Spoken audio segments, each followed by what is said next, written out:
try to keep it in that shape more or less. Give a little scratch here and here. And then add a little slip here and here. And that's how you join two pieces of clay. So I did mention that this is pottery for beginners. So this is the real basic elements of working with hand building.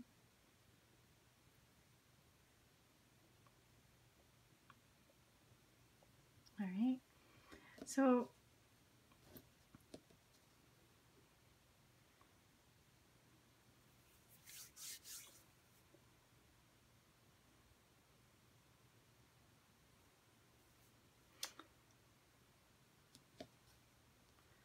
so much of working with clay is just playing with it, right? So I'm trying to decide what I'm going to do with my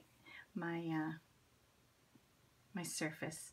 I really like these finger pinches in this particular cup.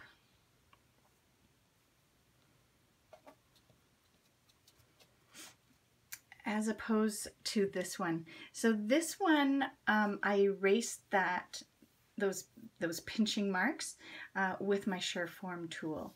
And my Surform tool is just a cheese grater, which does sort of smooth out the surface, which is what it's intended for. But then it leaves these big scratches, which I really enjoy, and I think the glaze that I'm going to apply to this cup is going to break on that surface really nicely, so I'm going to leave it. But you know, and it's already dry, it's already at the bone dry stage, but if you didn't like it, you could go in and smooth it out, usually with a rubber rib. But for this one, and this is really the joy of working with clay, in my opinion, it's getting to know your piece as you're working on it. So even when you go into a project with something in mind, like I did today for this video, as it forms in your hand, you know, you kind of develop this relationship. That's why using your own pottery or giving pottery as a gift, using pottery in your kitchen is such a gift, right? It's such a lovely experience because it brings so much more integrity to that relationship. Anyway, I'm getting on a tangent here. My point is simply, for this pot, I'm going to leave these pinch marks in the surface here. And this pot's getting quite wide, actually, and I'm trying to decide as I'm holding it and feeling it and building this relationship with this cup that I'm going to eventually drink from, how wide do I want that to be? Oh, and you know, all of these things have to go through your mind as you're making it. The wider the cup, the faster it cools down, right? But if we find that that's too wide, we can just sort of pinch it back in, pull it back in a little bit.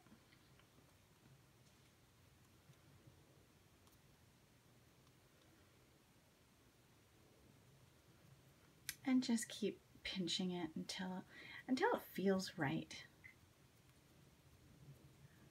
So working with clay, actually any art form, I believe, is really so intuitive. It's not done until it feels right. I think that's true for painting, music, film, and most certainly clay. All right, well, that feels about right to me. I'm going to go ahead now and add a foot. So I'm going to take this wooden tool, the one with the pointy tip, just to indicate where that foot's going to sit.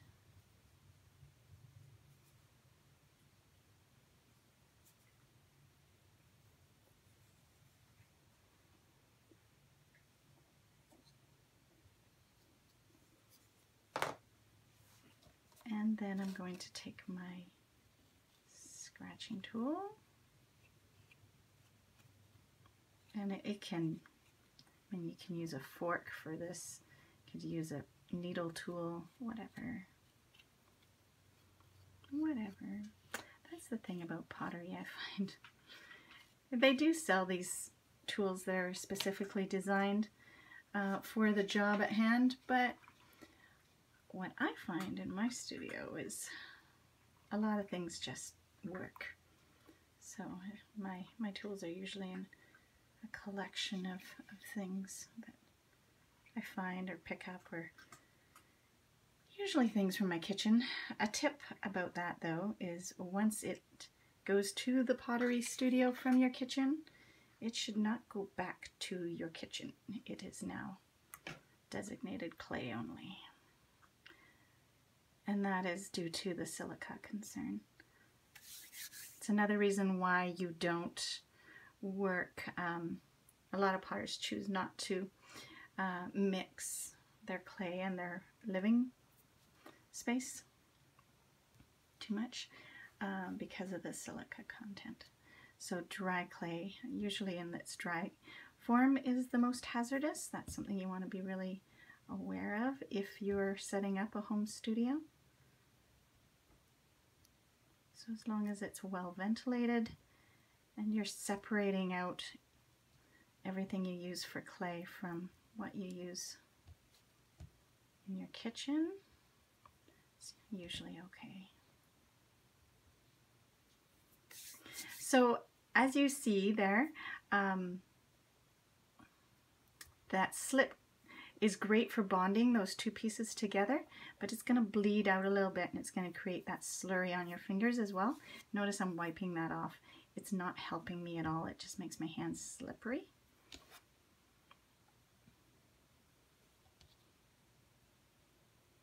And of course, you could have started this project by creating that, you know, ledge a little bit on the coil before you applied it to the pot. That helps sometimes. See how it's inconsistent here? It just helps with the final product a little bit, fine-tuning. But again, the beauty of pinch pot, or using this technique over something else, say the wheel, is because it maintains that the evidence of the fingers in the work as it's being built. Now that's up to you if you want to erase that or leave it. I like to leave it, but to a certain degree, obviously, you want to fine-tune it as much as possible, of course, to make good work. And I do tell my students, and a lot of my students are children, the more time you spend on your work, the better it's going to be. And I'm guilty of that too. I'm always so pressed for time that I don't always give the work the time and attention and mindfulness that it requires. But I think by slowing down, I've got a pretty good bond there, but it's entirely the wrong shape.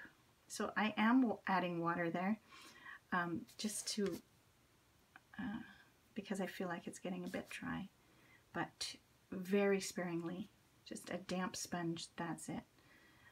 And I am wiping off the excess. Okay, so now that we've joined that, you might like it. That might work, actually. I was going to say we're going to, cat hair, oops, the dangers of the home studio. We're going to move that. Now we can sort of shape it into where we want that foot to sit. Now, I think I don't want it flat. Because when I'm glazing, kind of does, if it's flat, it defeats the purpose of putting the foot on, except then it doesn't roll so much.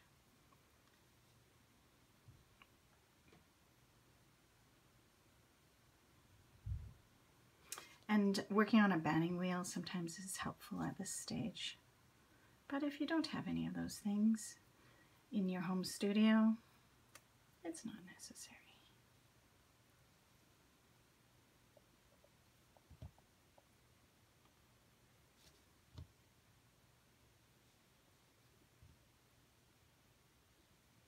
And a little bit of cat hair there, I'm really not concerned about, because it will just burn out in the kiln. But it does depend on whose kiln you're using, and they need to be aware of what's going into the kiln. All right, so now that we have it like this, again, just a damp sponge just to take that canvas texture off of the rim. And I don't want a super flat rim. I want that to stay nice. Thinking about how the rim of the cup is going to greet the lip of the user.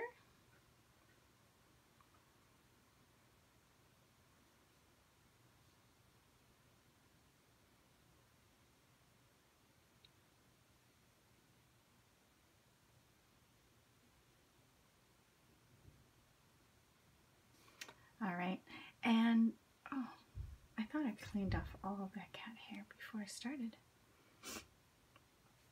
All right, now this side looks pretty good. This side not so much. So this is where we can go in with a tool and just clean up that connection point. Usually that nice round, I'm going to wipe off any excess clay on my wrist. A nice round wooden tool does a really nice job of just finishing these joins, because this is quite far. Usually you can just run the tool along there and it will just seal up the join, finish it nicely. But because it's quite far, I'm finding that I'm pulling a little clay down as well.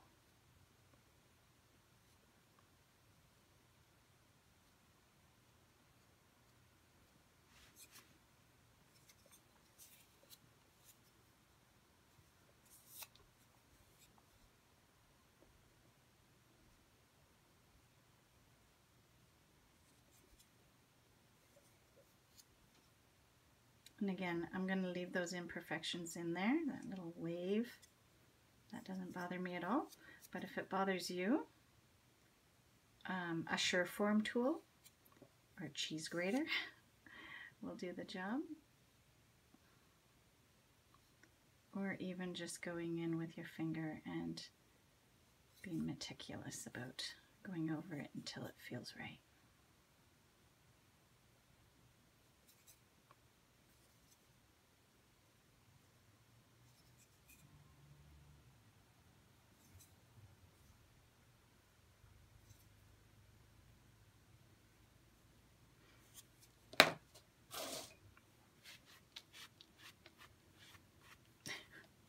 Yeah,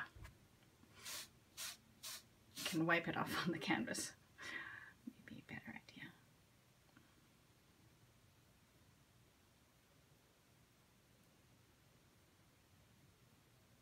And again, it's just a matter of going around. I call this the petting stage. And this is really important actually in pottery, the petting stage. I underestimated it when I started out. But the petting stage is after you've made the form in the greenware stage, when it's still damp like this. This is called greenware.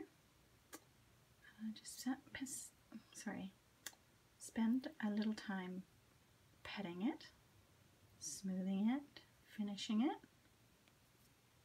and then again at the leather hard stage. So that's that halfway dry stage when it's the consistency of cheddar cheese. That's called leather hard. Spend a little